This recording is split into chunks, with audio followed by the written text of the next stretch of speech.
মহাভারতের সময় এমন অনেক ঘটনা ঘটেছিল যা সমগ্র জগৎকে অবাক করে। এরকমই একটি ঘটনা হলো ধনুর্ধারী অর্জুন ভীষ্ম পিতামহকে কুরুক্ষেত্রে যুদ্ধের দশম দিনে তীরের সরসজ্জায় শায়িত করেন। যদিও এই দিনক্ষণ সম্পর্কে নানান মুনির নানান মতামত আছে। মহাভারতের ভীষ্ম পর্বের একেবারে শেষ ঘটনাই হলো ভীষ্মের সরসজ্জা।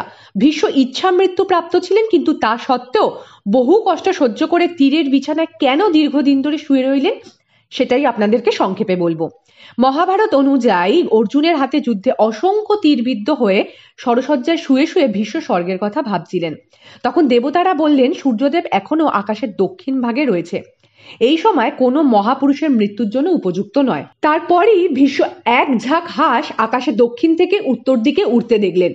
তখন ভীষ্ম মা গঙ্গাকে স্মরণ করলেন এবং বুঝলেন সেগুলি তার মায়ের পাঠানো স্বর্গের ঋষিরা তাকে মৃত্যুর সঠিক সময়ের পথ অর্থাৎ জ্ঞান প্রদান করছেন।